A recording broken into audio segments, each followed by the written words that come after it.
My name is Harlow Renfrew, and contrary to what people think, the desert isn't quiet. Not here. Not in northern Nevada, where the wind scrapes across the open flats like an angry violin, and the solar farms hum all day like metallic beehives. Out here, the sun is both a blessing and a threat. It powers everything, but it exposes everything too. Your mistakes, your fears, your secrets. Maybe that's why the truth hit me so hard. There's nowhere to hide in this kind of light. I was 29 when my world cracked open. Back then, I lived in a converted shipping container home on the outskirts of Reno, close enough to commute to Sunspire Innovations, the renewable energy startup where I worked as a lead prototype engineer. My life was simple, structured, almost painfully predictable. Wake up, brew coffee strong enough to kick my ancestors awake, bike to the lab, and spend 12 hours elbow deep in circuits, conductive polymers, and thermal regulation panels. I loved it, really truly loved it. And I loved Evan, or at least I thought I did. We met at a sustainability conference in Sacramento 2 years earlier, where he asked me if my presentation on energy-efficient microgrids came with subtitles for the non-geniuses. It was a dumb line, but I laughed anyway, and somehow we fell into something that felt effortless. For a while, he made life feel warmer than the Nevada sun. But heartbreak doesn't arrive like a storm. It arrives like an email. The morning everything fell apart, I was in the prototype bay, calibrating sensor arrays on Aurora 3. My baby, my pride, the cleanest thermal-to-electricity converter our startup had ever attempted. It was supposed to be revolutionary, less waste heat, more efficiency, and cheaper materials. If Aurora 3 worked, Sunspire would leapfrog every other renewable energy company in the region. I was tightening a lead connector when my manager, Marisol, stormed in, holding a tablet so tightly it looked like she might snap it. "Harlow," she said, "we have a problem." I tried to joke. "If it's about me stealing the good coffee pods again, I plead the fifth." "This is serious," her voice cracked. She turned the tablet toward me. My blueprint, my design, my signature coding markers. All of it. Every line, every circuit configuration, displayed on a news alert from Sold-In Energy, our biggest rival. They were announcing their groundbreaking new prototype, an energy converter identical down to the smallest detail. My ears rang. "No," I whispered. "No, this isn't possible. Our system is locked down. Only 5 people have access." Marisol swallowed. "I need you to see this too." She opened another file, metadata logs from our internal server. And there it was, a download trail traced to an external device, a user session that took place at 1:18 a.m. 3 nights ago. The name on the session made my stomach twist. Evan Rourke, authorized guest account. For a second, everything around me froze. The hum of machines, the clicking keyboards, the fluorescent lights, they all dissolved into a dull, suffocating silence. Evan had visited me that night. He'd said he missed me, that we hadn't been connecting lately, that he wanted to talk. We argued, mostly about work, about how much time I spent at the lab. He kissed my forehead before leaving. I thought he was being sweet, but he hadn't left right away. He hadn't gone home. He'd stayed and stolen the work I'd poured my entire soul into. My throat tightened so violently I had to grab the edge of the workstation. "This doesn't make sense. There has to be a mistake." Marisol placed a hand on my shoulder. "I'm sorry, Harlow. We already ran a verification, 3 times. I heard myself laugh. Sharp, bitter, hysterical. "So what? You're saying the man I loved just gift-wrapped our prototype for Sold-In?" No one answered. My chest burned, my hands shook, my mind spiraled. How long had he planned this? Was our relationship real or just a convenient insider pass? Had every late-night conversation, every soft kiss, every "I'm proud of you" been nothing but a cover? I left the lab early that day. I couldn't breathe among the humming machines anymore. I walked out into the desert heat, letting the sun slap against my skin as I dragged air into my lungs. I felt hollow. No, I felt violated. Love breaking is one thing, but trust breaking? That's a different wound entirely. By evening, my phone buzzed with text after text from Evan. "Hey, can we talk? Please pick up. You don't understand. It's not what you think. I blocked him. Then I threw my phone onto the couch and sank to the floor, pressing my palms against my eyes as if I could push the pain back in. But pain leaks, it always leaks. Around midnight, I opened my laptop and stared at the blinking cursor in my private design folder. The only place Evan hadn't managed to reach. The place where I kept sketches, half ideas, abandoned concepts. One file stood out. Aurora 4 concept draft unfinished. An experimental redesign I'd scribbled together months ago, riskier, more advanced, cleaner, something no one, not even Evan, knew existed. A thought whispered through me. If they want to steal my work, let them try to steal something they can't even understand. For the first time that day, something warm sparked in my chest. Not hope, not strength, not clarity. Something darker, sharper, a blade forming inside my ribs. Revenge. Before I realized it, my fingers were already moving, opening files, reviewing schematics, running energy flow simulations. My exhaustion melted into adrenaline. If Evan wanted a war, he was about to get one. I whispered to myself, voice low and steady. They stole the wrong engineer. But just as I began drafting the new prototype, a notification flashed across my screen, an internal alert from Sunspire's legal team. Urgent.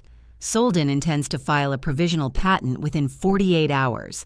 Immediate action required. My blood ran cold. 48 hours.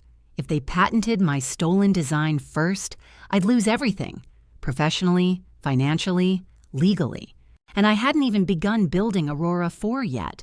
I stared at the screen, pulse hammering, as a single realization hit me. This wasn't just betrayal anymore, it was a countdown. And I was already behind. 48 hours. That number sat in my skull like a ticking bomb. Every minute I wasted was one more second Solden got closer to legally owning the technology they stole from me. The next morning, I walked back into Sunspire with a knot in my stomach and a fire in my chest. The lab smelled like metal and disinfectant. Familiar, comforting, but today it also felt like a battlefield. Marisol met me before I could even swipe my badge. "Did you sleep?" she asked. "No." "Eat?" "No." "Are you okay?" "Not even close." She gave a sad, knowing nod. "We'll get through this, but we need a plan." I motioned her into the prototypes room and closed the door behind us. The hum of machinery enveloped us like a mechanical heartbeat. I'm building a new model," I said. "A better one, Aurora 4. Marisol blinked. "What, Harlow, we don't have time." "It's already designed, mostly. I just need to test the heat sink lattice and recalibrate the conversion channel." My hands shook, not from fear, but from urgency. If I file a patent for Aurora 4 before Solden files for the stolen one, we can prove they used outdated, unauthorized tech. They'll be forced into an investigation. Her eyebrows rose slowly. This could work. It has to work. For the first time since yesterday, hope flickered between us. Not bright, not steady, but real. We spent the next hour drafting a task list. Data requirements, simulation batches, material requisitions. Every item felt like a race against an invisible countdown. When we finished, Marisol said, "I'll get you clearance for the private fabrication room. You'll have to work alone so nothing leaks." I hesitated. "Do you think someone else here might betray us?" She looked tired. "After what Evan did, I'm not willing to risk anything." She left to handle approvals. I inhaled deeply and opened the Aurora 4 folder again. The schematics glowed on my screen, lines and curves reflecting against my glasses. Compared to Aurora 3, this version was faster, sleeker, more ethically sourced.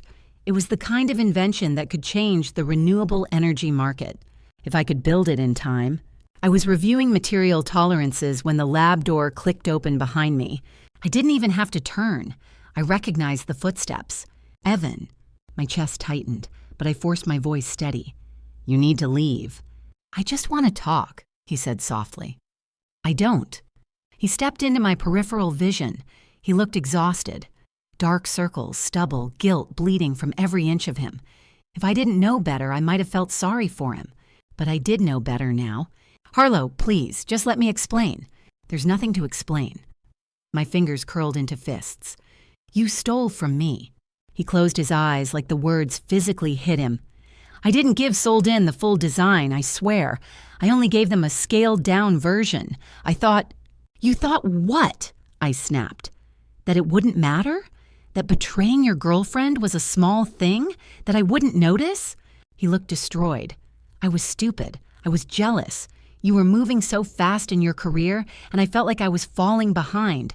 Sold In made it sound like they just wanted feedback. I didn't think they'd—" "You didn't think," I cut him off, "because thinking requires integrity." His jaw trembled. I stepped closer, lowering my voice to a cold whisper. "You didn't just sabotage my career. You sabotaged me. You broke something that doesn't grow back." For a moment, neither of us breathed. Finally, he whispered, "Tell me what I can do." "You can leave," I said, "and you can stay gone." Something in him collapsed. He nodded, backing toward the door. But before leaving, he added in a low voice, "Sold In knows you're working on something new. They're scared. And when they're scared, they don't play fair." A chill crawled across my skin. Why would they be scared? Because they know you're better than all of them. His voice cracked. "Just be careful, Harlow." He left, and the silence he left behind was suffocating. Marisol found me minutes later. "Was that Evan?" "Yeah." "Did he threaten you?"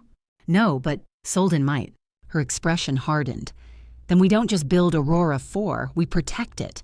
With her help, I relocated to a private fabrication pod, soundproofed, shielded, locked behind biometric scanners. It felt like a bunker. Part of me liked that. I worked for hours without stopping. Test the polymer, reheat the conductive wires, run the cooling simulation again, rebuild the converter armature, recalculate thermal yield. I muttered equations under my breath until they blurred together. At some point, I realized my hands were shaking, not from fear this time, but from low blood sugar. I hadn't eaten in nearly a day. I stood, stretching my stiff neck, and stepped into the hallway to grab something from the vending machine. But as soon as I turned the corner, I froze. Someone was standing at my workstation. A figure in a black hoodie, head down, hands moving over my open schematics. My heart nearly stopped. "Hey!" I shouted. The figure jerked upright, startled, and bolted toward the exit. "Stop!" I ran after them, but they were fast. Too fast. They sprinted through the corridor, slammed out the emergency door, and vanished into the parking lot. I stood there, panting, adrenaline flooding my veins. Someone had tried to steal Aurora 4. Already, I rushed back inside, pulse hammering. Nothing was missing, not yet. But the screens were open. Files were active. Whoever it was had been trying to access the simulations. This wasn't paranoia anymore. It was real. I immediately logged everything and reported it to Marisol and cybersecurity. They initiated lockdown protocols. Doors sealed with a hiss. Alerts flashed crimson across the lab. "It has to be Sold In," Marisol muttered. My voice shook as I whispered, "They're not waiting for their stolen patent to go through. They want Aurora 4 too." And then it hit me. If they got even a glimpse of my design, the entire revenge plan, my entire future, would be destroyed. I turned toward the fabrication pod, determination burning through the fear. I had less than 40 hours left. No sleep, no breaks, no more hesitation. The only way to win was to finish the prototype before anyone else touched it. But just as I reached the pod door, my tablet buzzed with an alert. Unauthorized login attempt detected. Origin, internal Sunspire network. Internal. Someone inside the company was helping them. My vision tunneled, my breath caught. And in that moment, a single horrifying question crashed into me. If it wasn't just Evan, then who else had betrayed me? The moment I saw the alert, unauthorized login, origin, internal, my entire body went cold. Someone inside Sunspire wasn't just careless. They were helping Sold In. And that meant I wasn't fighting a rival company anymore. I was fighting a traitor inside my own walls. I stood frozen in the hallway for several seconds, gripping my tablet so hard my knuckles turned white. Every shadow seemed suspicious now, every footstep, every door creak. The lab, once my safe place, felt hostile, infected. Who? Who here would risk their job, their future, their reputation, just to help a competitor steal my work? I took a shaky breath and locked the fabrication pod doors behind me. If someone wanted Aurora 4, they'd have to go through biometric scanners, a heat-sealed panel, and my full rage. I pulled up the login log. One detail jumped out immediately. Access level, senior staff only. That narrowed the suspects dramatically. Only 5 senior people had that kind of privilege. Marisol, Dr. Nguyen, lead programmer Jonah Vale, CFO assistant Celine Rourke, and me. I stared at the list until the names blurred. It couldn't be Marisol. No way. She'd fought beside me since day one. Dr. Nguyen, maybe. But he was too strict, too by the book. Jonah? He was brilliant but quiet, awkward, a guy who carried his keyboard like a comfort blanket. Celine. I didn't know her well.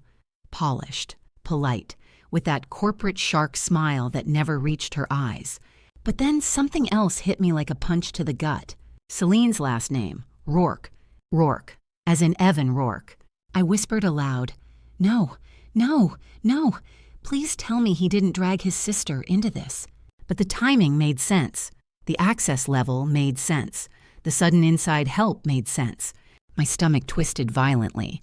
If Evan and Celine were working together, then Solden wasn't just attacking me. They were orchestrating a coordinated hit from the inside.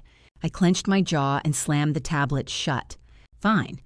If that's how they wanted to play, I could play dirty too. I forced myself back to work. The next several hours blurred together in a haze of metal, solder, heat projections, and half-whispered formulas. My shoulders ached. My eyes burned. Sweat gathered at my hairline. I checked the thermal yield graphs again, 0.2 deviation. Still too high. "Come on," I muttered. "Drop, damn you." I reconfigured the channel alignment and reran the simulation. 0.08 deviation. Better. Almost perfect. Almost mine again.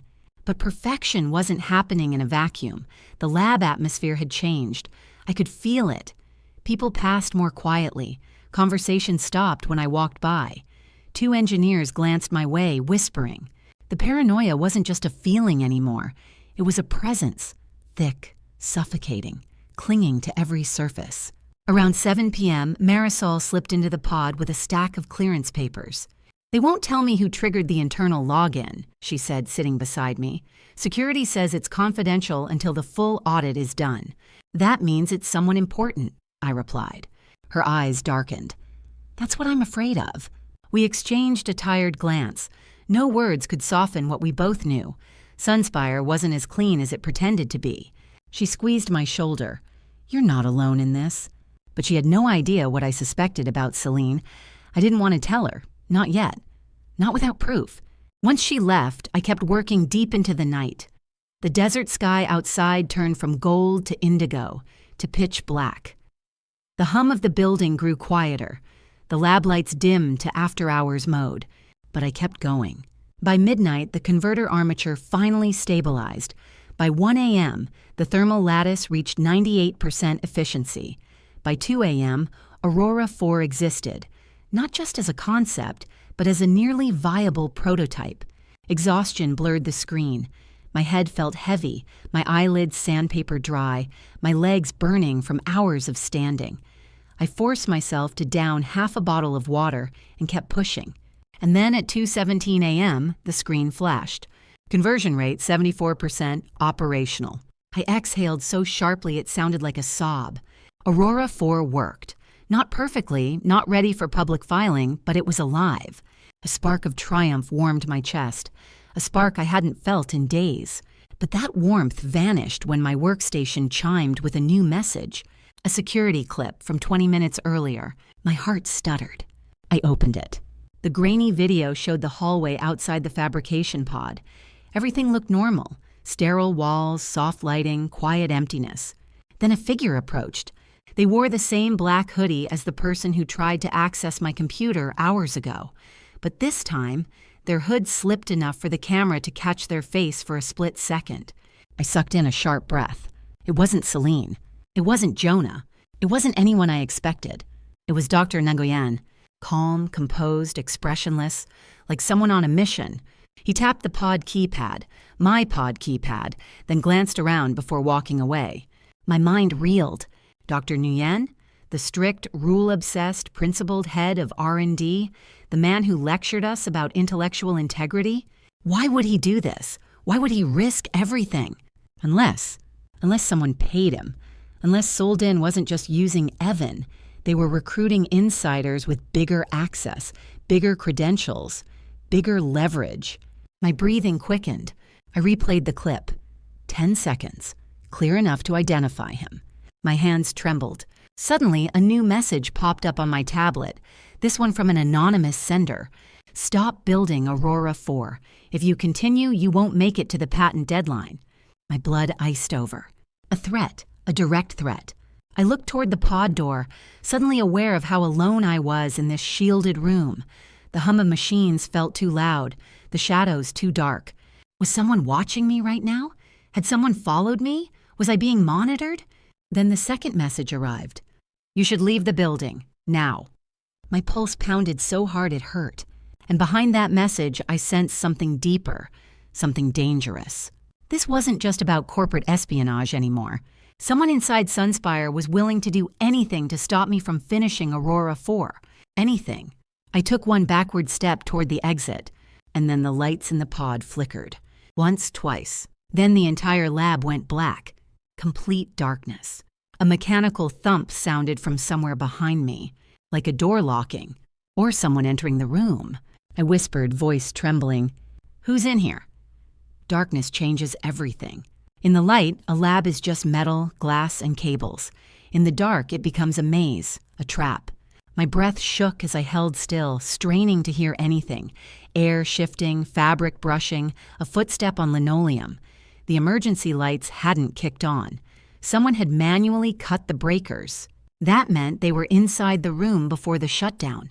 A faint rhythmic sound reached me. A slow inhale, a controlled exhale. Someone else was breathing in here. I swallowed hard and forced my voice steady. Whoever you are, I already called security. A lie, a flimsy one, but maybe enough to slow them. Silence answered me. Then movement, soft, careful, deliberate. My pulse thrashed against my ribs. I reached backward, fingers brushing the edge of the workbench. Somewhere on that surface was my emergency flashlight. If I could just... A cold click echoed, metal sliding, a door lock sealing. They had just locked us both inside. My throat tightened. I groped across the workbench, knocking tools aside in the dark. My hand wrapped around a cylindrical shape. I grabbed it, flicked the switch. A beam of harsh white light sliced through the blackness and illuminated Dr. Nguyen standing barely 6 feet away. His expression was calm, too calm, like a surgeon, or a man who'd made peace with what he was about to do. "Dr. Nguyen," I whispered, breath trembling. "Why?" He didn't speak, didn't blink. He just stood there, hands loose at his sides, face a perfect mask. The light glinted off the badge around his neck, his access badge, the same one used in the unauthorized login. "You tried to break into my pod twice," I said softly. "You tampered with my workstation. You sent the warnings." Finally, he spoke. His voice was so level it chilled me. "You shouldn't have continued the project." The words dropped like stones. I gripped the flashlight tighter. "Aurora 4 is mine. You had no right." "It was never about the prototype," he interrupted. That stunned me. "Then what is this about?" He exhaled slowly, almost regretfully. "You're in danger, Harlow. Not from Soldine, not from me." A pause. "From Sunspire." My entire body stiffened. "Sunspire?" I echoed. "Our company?" His eyes softened, as if he finally allowed himself to feel something. "You think Soldin stole your design?" A slow shake of his head. "They didn't. Sunspire leaked it to them." My mind blanked. "What? No, that makes no sense." "It makes perfect sense," he said quietly. "They've been planning a merger for months. Soldin demanded proof of innovation to justify a higher valuation. Sunspire handed over Aurora 3 as a bargaining chip." My skin went cold. My heartbeat faltered. "They gave it to them?" I whispered. "On purpose." "Your work was valuable," he said. "But you, Harlow, you were a liability. Too idealistic. too unwilling to compromise. They couldn't control you. My hands shook so hard the flashlight jittered. I forced out, "And what? They sent you to scare me?" "No." His face tightened. "I tried to warn you. I told them this was wrong, but they have plans for Aurora 4 too. Dangerous plans. They want to bury you before you can expose them." Exposing them. Those words rang like a warning bell. "But why help me at all?" I asked. He inhaled sharply. "Because I've spent 20 years watching companies cannibalize their own people. I won't let them destroy another engineer who actually cares." For a moment, we just stared at each other. Me holding the light like a weapon, him standing like a man already condemned. "So what happens now?" I asked. He closed his eyes. "Now, we both pretend this conversation never happened. You leave the building, destroy Aurora 4, and walk away from Sunspire forever." He opened his eyes. "Please, Harlow, if you stay, they will ruin you." For a moment, I almost believed him. Almost. But then, something clicked inside me, a memory. The anonymous messages: "You should leave the building. Stop building Aurora 4. Warnings or manipulation." Another thought slammed through me. If Sunspire leaked Aurora 3, why would they sabotage Aurora 4? Why would they send a senior engineer to shut me down? Unless Dr. Nian wasn't warning me. He was stalling me. He stepped forward, just one step. But that single step made everything crystal clear. "Stay back," I said sharply. "Harlow, no, you're not here to protect me. You're here to delay me until someone else gets in, or until I miss the patent window." His jaw clenched. The truth was written all over his face. "You're lying," I whispered. "You're working with them." A flicker of guilt crossed his eyes. "If they get Aurora 4, he said quietly, "they'll use it in ways you never intended. That doesn't give you the right to steal it. It gives me the duty to prevent you from filing anything." My blood turned to ice. He took another step. I raised the flashlight like a weapon. "You need to leave," I warned. "I can't." We stared each other down. Two engineers, two visions of the future. Only one would walk out of here with Aurora 4. Suddenly, the emergency lights flickered back on, red, dim, pulsing. In the glow, something behind Dr. Nguyen caught my eye. Movement, a silhouette in the hallway. Someone else was trying to override the door. Someone who didn't want him to succeed. The keypad sparked, metal popping. Dr. Nguyen spun around. "No!" The door burst open. I gasped. Standing there, breathless, eyes wild. Evan, dirty jacket, sweat on his forehead, fear, real fear, in his expression. "Harlow," he choked out. "Don't trust him. Sunspire isn't the only one after Aurora 4. There's something worse." Before he could finish, Dr. Nguyen lunged toward the control panel, slamming his hand down. The lights flashed, sparks flew, and the entire pod lurched like something critical had just shut down. I stumbled backward. Evan grabbed the frame of the door. Dr. Nguyen shouted, "It's too late! Run!" A siren erupted overhead. Thermal seal failure, internal system breach. Something hissed behind me like pressure releasing. I whipped around and froze. The prototype chamber was opening. By itself. The heat coils inside glowed a furious, unstable red. I whispered, No, that shouldn't be happening." A burst of heat blasted across the room. Aurora 4 was overheating. Someone had triggered a forced ignition. And if I didn't stop it, the entire building could blow. Heat distorts reality. When a prototype overheats, the air bends, warps, shimmers. And in the rising waves, I saw something terrifying. Aurora 4 wasn't just malfunctioning, it was preparing to ignite.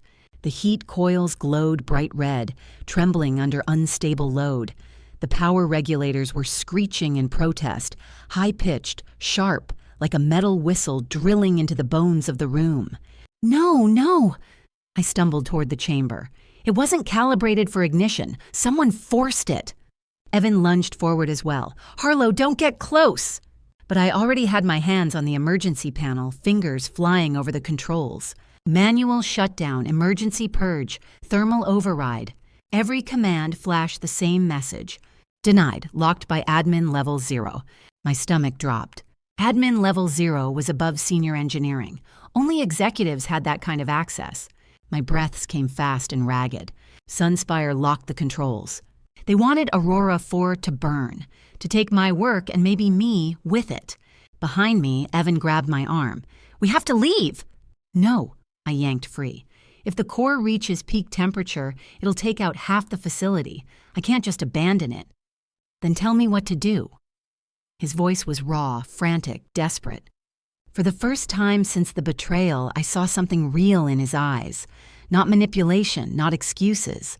Fear. Fear for me. I pointed to the control terminal. "The cooling manifold still works manually. You hold the override lever. Don't let it snap back or we're done." He nodded sharply and sprinted to the manifold. Dr. Nguyen was standing frozen, shaking his head. "This wasn't supposed to happen," he murmured. "They said it would just disable the prototype, not trigger ignition." My voice cut like broken glass. "Save it, you helped them." He flinched. But there was no time for blame now. The chamber hissed again, louder this time, like an angry beast exhaling fire. The heat was so intense my eyes watered. My skin prickled as if tiny needles were stabbing through the air. I ripped open the auxiliary fuse panel. "Harlow!" Evan shouted. "It's climbing, fast!"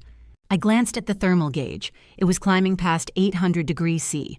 If it hit 1000 degrees, the converter housing would rupture. We had minutes, maybe less. I held my breath and shoved my arm deep into the fuse panel, searching for the manual cutoff node.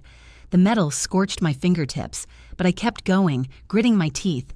Then, there, a loose regulator line. Someone had deliberately tampered with it. My fury sharpened into something cold. I braced myself, grabbed the burning hot node, and twisted. A violent spark bit into my palm. Pain shot up my arm. But the gauge dipped, slightly, barely, but enough to buy seconds. "Harlow!" Evan strained, voice cracking as he held the override lever down with all his weight. "I can't hold it much longer." "Yes, you can," I shouted back. "Just keep pressure on—" The room vibrated like a turbine about to tear itself apart. Panels rattled. Tools clattered off shelves. Dr. Nguyen rushed forward suddenly. "I can help," he said, "if we reroute the coolant—" But I stepped between him and the terminal. "No, you're not touching anything."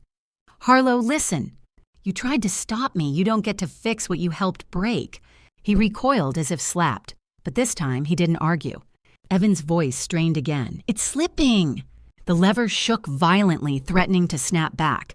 If it did, Aurora 4 would surge. We needed more time. We needed a miracle. We needed— An idea hit me like lightning. "The containment valves," I gasped.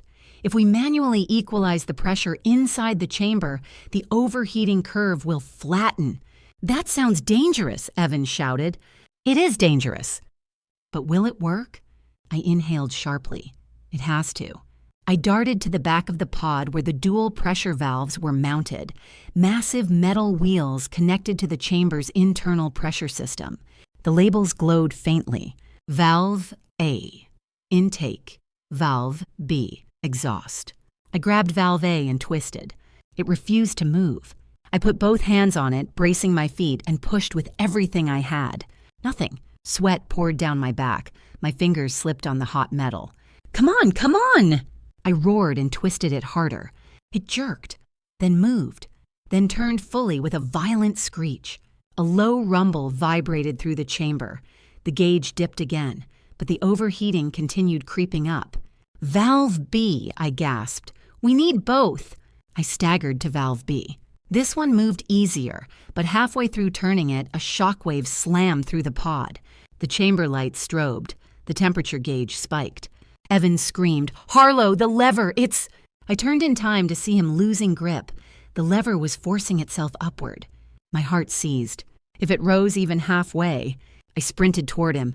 "Move!" I shouted. I slammed into the lever with my shoulder. Pain shot down my side, but the metal stayed down. Evan dropped to his knees, shaking. "Harlow, your arm." Blood was running down my wrist. I didn't feel it. I couldn't afford to, because the gauge was still climbing. Higher, hotter, hungrier. The chamber vibrated violently. The entire pod groaned under the pressure. Dr. Nguyen looked up abruptly, his face drained of all color. "Something's wrong," he whispered. "No kidding," Evan snapped. "No, I mean worse than that. The chamber seals, they're loosening." My heartbeat stuttered. If the seals blew, it wouldn't just be an explosion, it would be a pressure blast. Enough to tear through floors. Enough to kill us instantly. I felt my breath catch. Evan looked at me terrified. "Harlow, what do we do?" I took one trembling breath. Only one option was left. "We vent it," I said. "We open the chamber and vent the heat manually." Evan stared at me like I'd lost my mind. "That's suicide." "It's either suicide," I met his eyes steady, "or the whole building goes up." Silence, then he swallowed. "Tell me what to do." I stepped away from the lever. I reached for the chamber release handle. My hand hovered there, shaking uncontrollably. 3 seconds passed, then 5, then 10. I whispered, "On the count of 3. 1. The metal roared behind me. 2. The handle trembled under my fingers. A soft voice behind me whispered, "Harlow, don't." I turned. Dr. Nguyen was standing inches away. In his hand, a sleek silver stun injector. He raised it toward my neck. "It can't be you," he said quietly. "You won't survive it." Before I could react, he lunged forward. The moment Dr. Nguyen lunged with the stun injector, instinct, not thought, took over. I jerked sideways, the needle grazing my collarbone instead of my neck. A burst of electricity flicked across my skin, sending a shock through my shoulder. I stumbled, but stayed conscious. Barely. "Harlow!" Evan shouted, pushing himself off the floor. But Dr. Nguyen was faster. He swung the injector again, trying to pin me against the chamber controls. "You won't survive the venting," he yelled. "Just let me—" "Get away from her!" Evan roared. He tackled Dr. Nguyen from behind, slamming him against the workstation. The injector skidded across the floor, metal clattering against metal. Dr. Nguyen hissed in pain but twisted free with shocking agility. He shoved Evan to the ground and reached for the injector again. I lunged first. My hand closed around it just before he did. He grabbed my wrist. We struggled, his grip vice-like, fingers digging hard into my skin. The heat behind me grew worse. The chamber rattled like a monster trapped in steel. The temperature gauge screamed upward. 915 degrees. Degrees, 930 degrees. We didn't have time. "Stop!" I gasped, yanking my arm free. "If we don't vent, the chamber will blow." He shook his head wildly. "If you vent it yourself, you'll be burned alive. They'll lose you and Aurora 4, both gone. And that's exactly what Sunspire wants." His voice cracked with something raw. Fear? Desperation? Guilt? I didn't know, didn't care. Because suddenly I understood the truth. He wasn't trying to kill me. He was trying to prevent the company from killing both me and Aurora 4. But that didn't make him innocent. He'd still sabotaged me, still stalled me, still lied. Evan staggered to his feet. "Harlow, what's the plan?" The plan. There was no time for a plan. Another violent blast shook the pod, almost knocking us off our feet. The chamber's outer seals split, steam blasting out in white-hot jets. The gauge hit 950. We had seconds. Only seconds. I looked at Evan, his face streaked with sweat, fear, and something else. Something I hadn't seen in months. Devotion. "I'm opening the chamber," I said. "Harlow, back up." Evan hesitated for only a breath, then nodded. Then, shockingly, Dr. Nguyen stepped forward. "I'll do it," he said. "I won't let you die." I raised the injector toward him. "If you touch it, I swear to God—" He froze. "Good." I planted my feet, both hands on the release handle. Heat pulsed so violently it rattled my bones. 1, I whispered. The room hummed like a living creature. 2. Steam curled under the chamber lid. 3. I pulled, and the world exploded in light and heat. A hurricane of fire roared outward. Evan screamed my name. Dr. Nguyen dove behind a metal console. The force knocked me backward, slamming me into the floor. The heat seared across my skin like molten wind. My ears rang with white static. The world blurred, tilted, faded. But through the haze, I saw the temperature gauge dropping. It was working. The chamber vented the pressure outward, releasing the thermal overload into the emergency ducts. The pod howled with steam and alarms, but the rupture risk was falling. I tried to stand, but my limbs felt like melting wax. Then Evan was there, hands on my shoulders, face inches from mine, eyes wild. Harlow, look at me. Are you breathing? I nodded weakly. He pulled me into his arms, shielding me from the remaining heat bursts. You're insane, he whispered. Completely insane. Maybe I was. But Aurora 4 was still intact. Barely. The pod lights flickered back on. Yellow, emergency mode, but enough to see clearly now. Dr. Nguyen stood slowly, coughing. The look on his face was unreadable. Shock, fear, admiration, grief, all tangled together. You did it, he murmured. You actually did it. I forced myself upright, leaning on Evan. The prototype isn't stable yet. We need to cool it before... A metallic crack split the air. We all froze. The chamber door, half melted from the venting, was bending outward. No, I whispered. No, please don't. It tore free of its hinges and crashed to the ground. And then, something inside the chamber moved. At first, I thought it was machinery collapsing. But then the shape shifted again, straightened, stood. A human silhouette stepped out of the glowing steam. Tall, broad-shouldered, slow and precise. Evan stiffened behind me.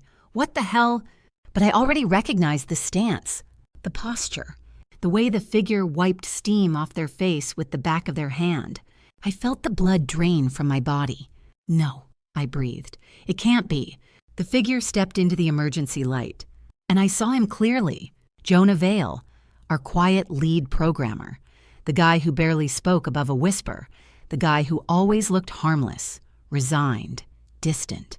Except the look in his eyes now was nothing but cold fire. He stepped fully into view, face flushed, eyes sharp, breathing steady despite the heat. How? Evan choked. You were in there? Jonah tilted his head, almost casually. Testing something. My stomach twisted.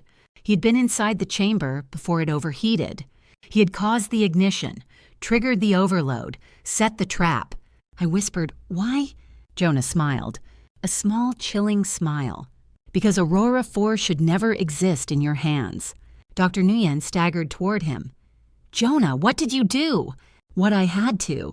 His voice was flat, almost bored. He looked straight at me. You weren't supposed to survive that, Harlow. My blood iced. Evan stepped protectively in front of me. You tried to kill her. Jonah shrugged. You have no idea what's coming, he said softly. But you will. He reached into his pocket, pulled out a sleek data drive, held it up between two fingers. I already downloaded the core schematics, he said. Aurora 4 belongs to someone else now. I felt the breath leave my lungs. Who? I whispered. Jonah's smile widened. Slow, deliberate, cruel. Not Soldine, not Sunspire. He stepped back into the steam, fading like a ghost. A third player, he said. Then he disappeared into the smoke, and the fire alarms began screaming. The fire alarm screamed through the pod, shrill and relentless, echoing off the metal walls. Red lights strobed across our faces. Mine burned, Evan sweaty and pale, Dr. Nguyen exhausted and trembling. But Jonah was gone, vanished into the chaos as if the smoke itself swallowed him. And all he left behind was the echo of his final words. A third player. Evan steadied me by the shoulders. We need to get out, now. The sprinklers aren't even activating. Something is seriously wrong with the building. He was right. The emergency suppression system wasn't firing. This wasn't malfunction. This was sabotage. Sunspire was falling apart from the inside, and someone, maybe several someones, wanted it to burn. Dr. Nguyen staggered toward the emergency console. The upper floors are sealed. They're forcing an evacuation only on the east side. That's not the nearest exit, Evan said, jaw tight. Exactly, Nguyen replied. They're funneling people. I froze. My mind raced. Funneling meant control, and control meant intention. They're hurting employees, I whispered, like cattle. Evan looked at me. What for? I didn't know, but I knew it wasn't good. The alarms changed tone, shifting from fire alert to something deeper, heavier, more chilling. A security breach signal. Worse than fire, worse than explosion. It meant unauthorized entry into restricted floors. And that meant whoever Jonah worked for, they were already inside. Evan grabbed my hand. "Harlow, we move now." I nodded. My body felt bruised and half melted, but adrenaline shoved me forward. We bolted out of the fabrication pod down the main corridor. Sparks rained from the ceiling. Smoke drifted through the vents. Doors slammed shut on emergency locks. Nguyen ran beside us, coughing. "The west stairwell is blocked. We need to go through R&D. "That's closer to the restricted levels," I said. "I know," he answered grimly, "but it's the only path left." We sprinted around the corner and nearly collided with a security team. 4 men in tactical gear, black uniforms, visors down, no Sunspire logos. Evan cursed under his breath. Nguyen froze. My heart plummeted. These weren't Sunspire security. One of the masked men pointed at us. "There, target located." Target. Not employees, not injured personnel. Target. Evan yanked me backward. "Run!" The men raised stun batons and surged forward. We sprinted into the R&D wing, slamming the doors behind us. Evan jammed a metal bar through the handles. Thud, thud, thud. They were trying to break through. "Harlow, this way!" Nguyen shouted, leading us through aisles of dormant equipment and covered prototypes. The room smelled of lubricant and hot circuitry. The banging grew louder. "We won't outrun them long," Evan said, breath ragged. "I know," Nguyen replied, "but we don't have to outrun them. We just need to trap them." He darted to a breaker box, flipped several switches, and sparks crackled across the R&D doorframe. A high-voltage seal. If they touched the door now, they'd get shocked unconscious. Seconds later, one of the masked men grabbed the handle. A violent jolt hurled him backward, his helmet slamming into the floor. The others hesitated. "That'll slow them," Nguyen said, "but not for long. Whoever they are, they're trained." I inhaled sharply. "So they're not Sunspire?" He shook his head. "And not Solden either," Evan added, which left Jonah's third player, I whispered. We hurried deeper into R&D. The emergency lights flickered overhead, casting long, warped shadows across the lab. Every shape looked like a threat, every silhouette like an intruder. My skin crawled. "Nguyen," I said, voice tight. "What do they want? What is this third player?" He hesitated. Evan stepped in front of him. "Tell us now." Nguyen sighed. I suspected for months that someone external had infiltrated Sunspire, someone high level, someone with resources. "Who?" I asked. He swallowed. "Helixdyne." The name hit me like a punch. Helixdyne, a shadow corporation, not publicly traded, not traceable. Rumored to buy and weaponize emerging technologies long before they hit the market. "Jonah works for Helixdyne," I whispered. "And so do others," Nguyen said softly. "People we haven't identified yet." Evan cursed.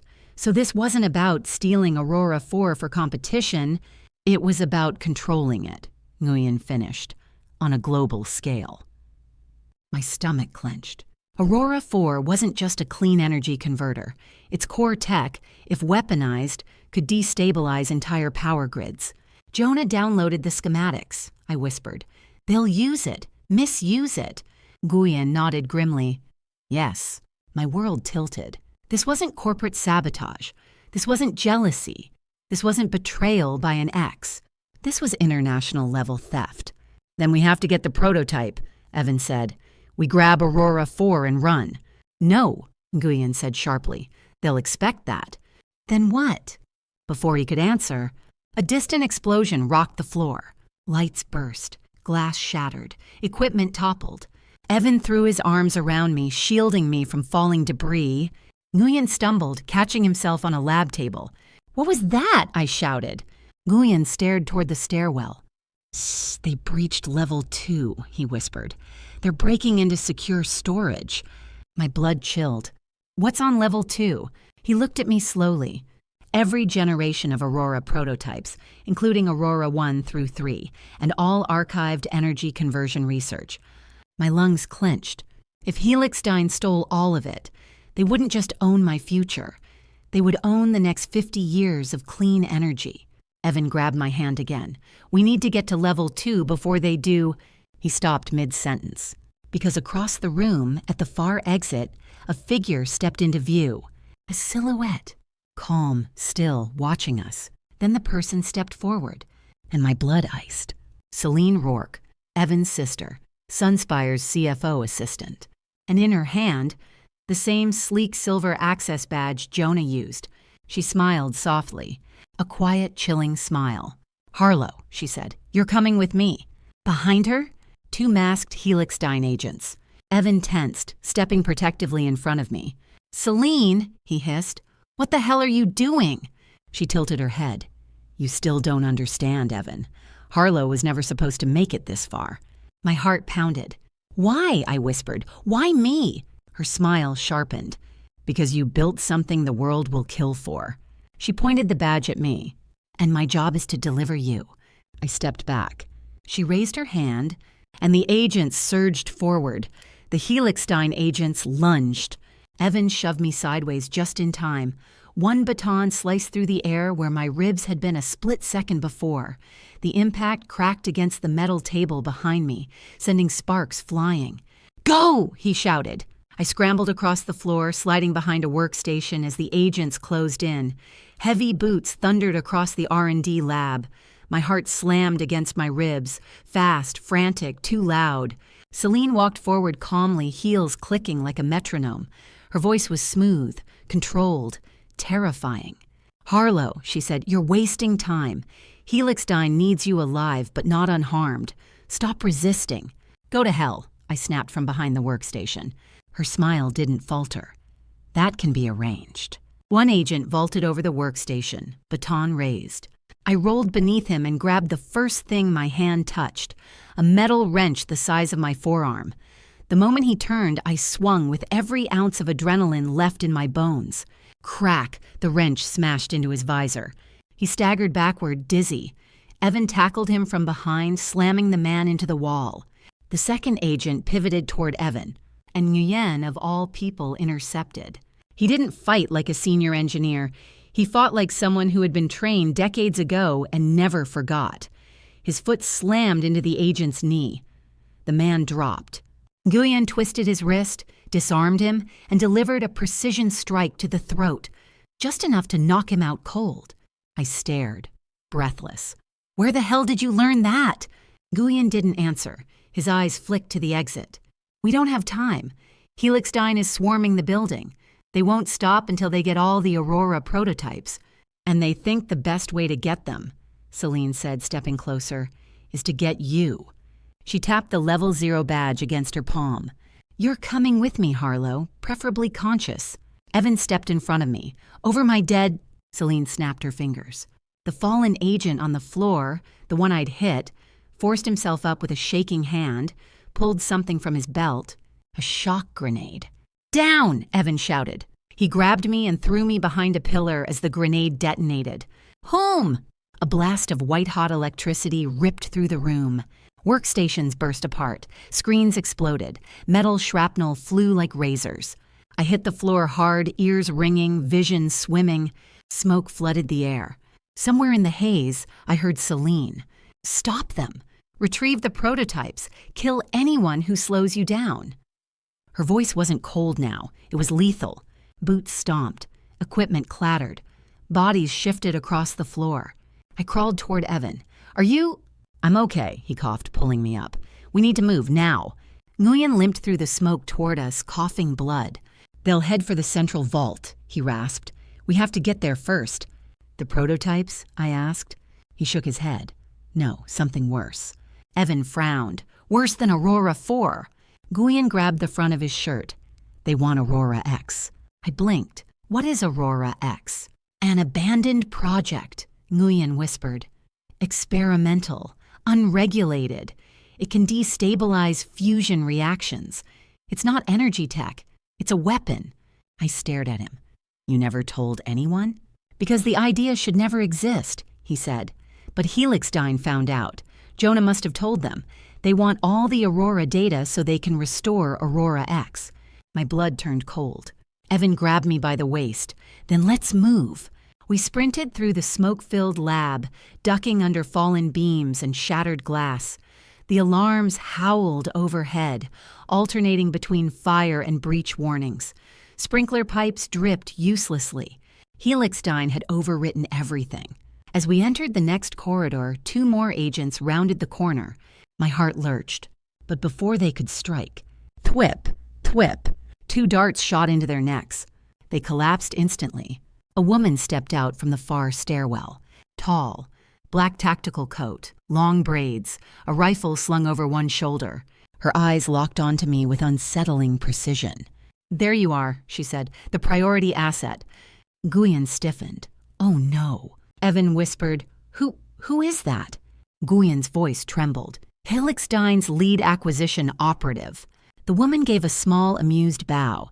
"Call me Mira." She walked toward us with slow, predatory confidence. I stepped back. "Stay away from me." "I will," she replied lightly, "once you're secured." She raised her wrist device. "Helixstein command, I have visual on Renfrew, preparing extraction." No. I grabbed Evan's arm. "We need to run, now!" We bolted down the hall. Mira didn't chase. She simply said, "Release sector locks." A mechanical click echoed from every direction. Then, wham, wham, wham. Metal doors began sealing the corridors one by one, closing in on us. "This way," Nguyen yelled, shoving open a maintenance hatch. We dove inside just as a massive door slammed shut behind us, separating us from Mira. We slid down a steep service ladder into a dim access tunnel, landing in a narrow, grimy passage beneath the lab floors. Evan caught his breath. "Where the hell are we?" "Utility sublevel," Nguyen said. "It connects directly to the central vault." Smoke seeped through the ventilation grates. Pipes rattled overhead. I looked to the left, darkness. To the right, more darkness. But forward, a faint blue glow. Nguyen nodded toward it. "That's the vault entrance. They're after Aurora X, and they'll tear down the whole building if they have to." We pushed forward, boots splashing through shallow water. But before we reached the blue-lit vault door, a voice echoed from behind us. Slow, cold, familiar. "Did you really think I'd let you reach it first?" We spun around. Mira stood at the other end of the tunnel, a dim silhouette, smiling. She shouldn't have been able to get in here. The blast door was sealed. The hatch was locked. "How did you—" Evan began. But Mira raised her hand, and dangling between her fingers, a card. Not a badge. A master access key. Identical to Sunspire's emergency override device. "Jonah delivered it to me personally," she said softly. My stomach dropped. If she had that key, she could open any door in the building. Even the vault. Even Aurora X. She stepped forward, boots echoing in the wet tunnel. "The vault opens in 60 seconds. Renfrew belongs to Helixstein. The rest of you—" Her smile sharpened. "Don't." I backed up instinctively. Evan stepped in front of me, Nguyen beside me, all of us staring at Mira as she lifted a weapon unlike anything I'd ever seen. Sleek, black, humming with kinetic charge. A weapon built using stolen Aurora tech. She pointed it at my chest. The vault behind us beeped. Vault unlocking sequence initiated. And Mira whispered, "Harlow Renfrew, your countdown starts now." The vault countdown echoed through the tunnel. 60 seconds, 59, 58. Mira's weapon hummed, low at first, then rising to a sharp predatory whine. Purple arcs flickered along its barrel like captured lightning. Evan tightened his stance in front of me. Nguyen raised a trembling fist, exhausted but ready. And I, pressed back against the vault door, felt every nerve in my body screaming. This was no longer about revenge, no longer about betrayal. This was survival. Mira took one slow step forward. "Don't bother fighting," she said softly. "You can't win against Helixstein." I swallowed hard. "Then why chase us so aggressively? If your corporation is so unstoppable—" She smiled faintly. "Because you're the one variable we didn't account for." My pulse spiked. "Me? A variable?" Nguyen stepped forward, placing himself slightly ahead of me. "Mira," he said, voice strained, "if you open that vault, you'll do more than this building." "That's the intention," she replied casually. Nguyen froze. "What?" Mira raised one eyebrow. Helixdyne doesn't want Aurora X to be stable. They want it unstable. My stomach dropped. Unstable, meaning unpredictable, meaning dangerous, meaning catastrophic. Evan clenched his fists. You want to blow the whole damn grid? Mira tilted her head. Not blow, reset. Reset what? I shouted. Her answer was simple. Power. A chill sliced through me. She continued, voice smooth and clinical. Global energy systems are outdated. Governments cling to old infrastructures. Corporations fear losing control. Aurora X is the key to tearing the entire system down. A clean slate, and Helixdyne will rebuild what comes after. My breath stopped. They didn't just want innovation, they wanted collapse. A manufactured collapse. A controlled world. Harlow, she said, eyes narrowing. Your design work accelerated Aurora X beyond projections. You've become the most valuable variable. I shook my head, fighting terror. You're insane. Maybe. Her smile widened. But we're visionaries. 38 seconds, 37. Nguyen moved first. He launched at Mira with the kind of desperation only a doomed man possesses. His shoulder hit her hard, knocking her aim upward. A blast of purple light scorched the ceiling, melting pipes and sending a rain of boiling droplets onto the floor. Evan yanked me away as steam exploded between us. Nguyen grappled with Mira, trying to wrestle the weapon out of her hand, but she was brutally trained. She twisted, slammed her elbow into his ribs, then her knee into his gut. He dropped to the ground with a choked gasp. "Dr. Nguyen," I cried. Mira kicked him aside like discarded equipment. "Pathetic," she muttered. Evan roared and lunged at her. Mira dodged effortlessly, sweeping his legs out from under him. He hit the ground hard but rolled away before her weapon could fire. The kinetic blast slammed into the tunnel wall, scattering debris. I backed toward the vault, heart hammering. Vault 20 seconds. My eyes flicked around wildly. Humidity pipes, scattered tools, exposed cables. Think, Harlow, think. Mira advanced toward Evan. He crawled backward, breathing hard. "Stand down," she ordered. "You're irrelevant." She aimed. Her finger tightened on the trigger. "No," I screamed. Without thinking, I lunged forward, grabbed the overhead pipe, and wrenched with everything I had. For a split second, nothing happened. Then the pipe snapped. Pressurized coolant blasted downward in a freezing torrent, drenching Mira, Evan, the tunnel, everything. Mira staggered, shocked by the unexpected cold. Her weapon sizzled violently, purple arcs flickering. Then, "Bizas!" The weapon short-circuited, sparking in her hand. She cursed and flung it away before it exploded. Evan scrambled to his feet, gasping. "Nice move!" But we weren't safe. Not even close. Mira wiped coolant from her eyes with a chilling calm. "You think you've stopped me?" I backed up. Long enough. Long enough for what? Her voice was all venom. I pointed behind me. "For that."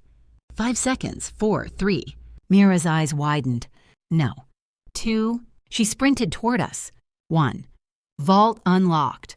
A deep mechanical groan shook the tunnel as the vault's circular door rotated open. Blue security lights flooded outward. A wave of freezing air poured over my skin.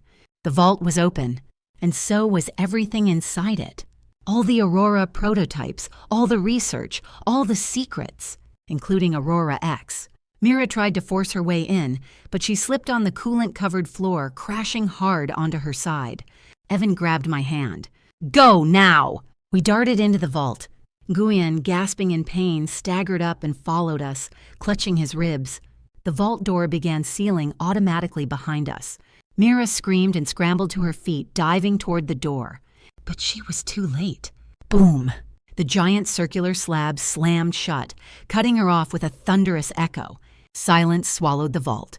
Evan leaned against the wall, catching his breath. Holy hell! Nguyen collapsed onto a crate, coughing. His voice was barely audible.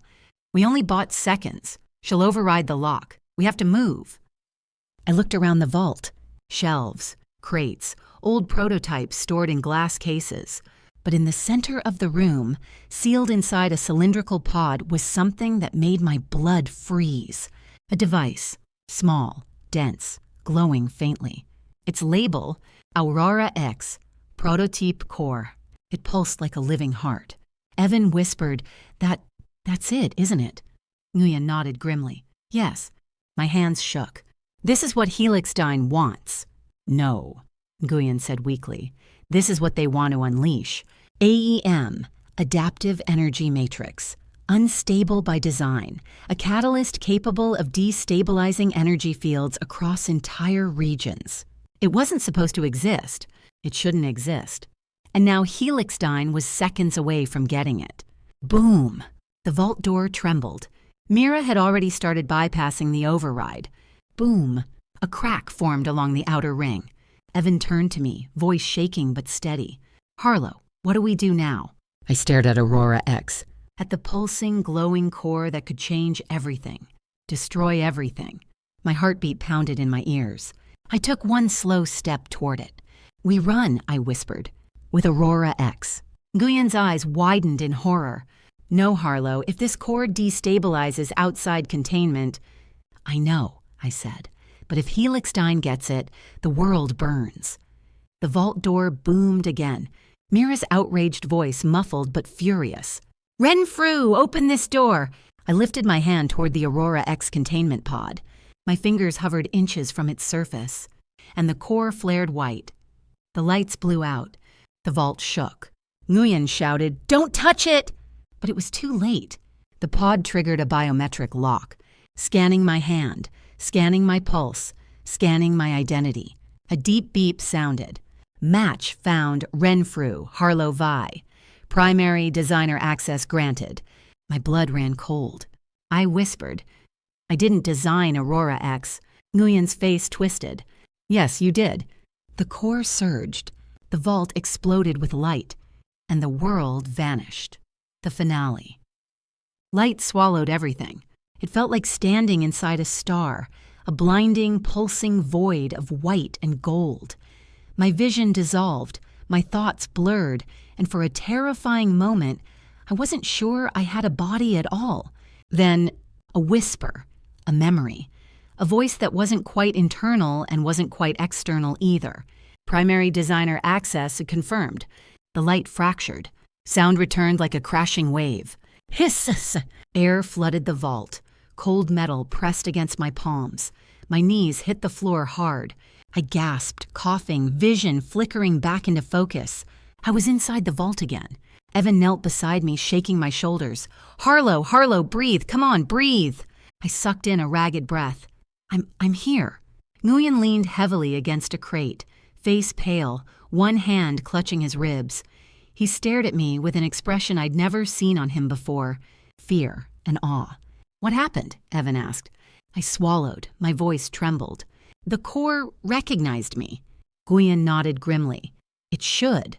Aurora X was built from the Aurora series, and you, your work, your algorithms, your neural priority maps, your code is the backbone of every Aurora design. That still doesn't make me the primary designer. It does, Nguyen said quietly, because Aurora X was never finished.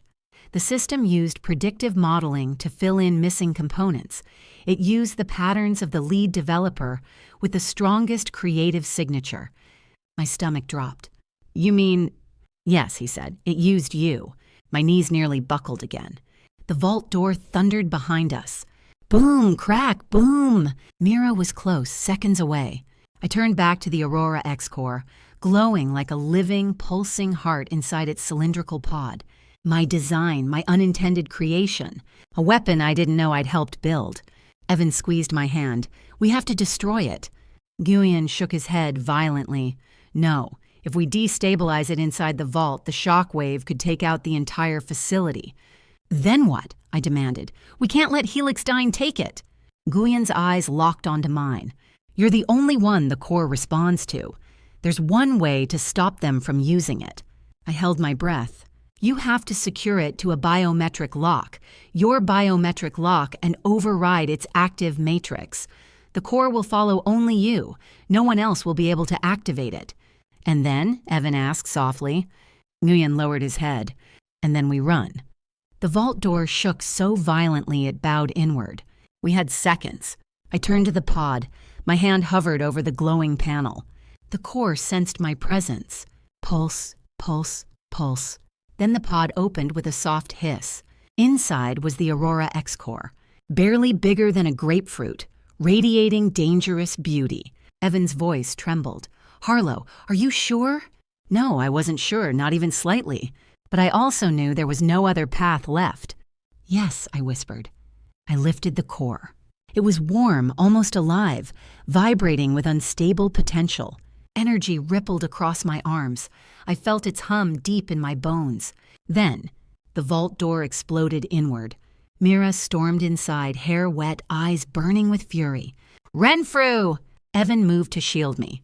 Nguyen pulled a metal rod from a crate, lifting it with one shaking hand. But Mira wasn't looking at either of them. Her gaze was locked on me, on the core in my hands. "Give it to me." I straightened, heart pounding but steady now. "No." Mira stepped forward. "You don't understand what you're holding. That core can reshape the world, end the energy crisis, end wars, and start new ones," I shot back. "Only temporarily." I stared at her. "Do you even hear yourself?" She raised the master access key. "Give it to me, or I will take it off your corpse." Evan stepped between us. "You'll have to go through me." Mira's lips curled. "Gladly." She lunged.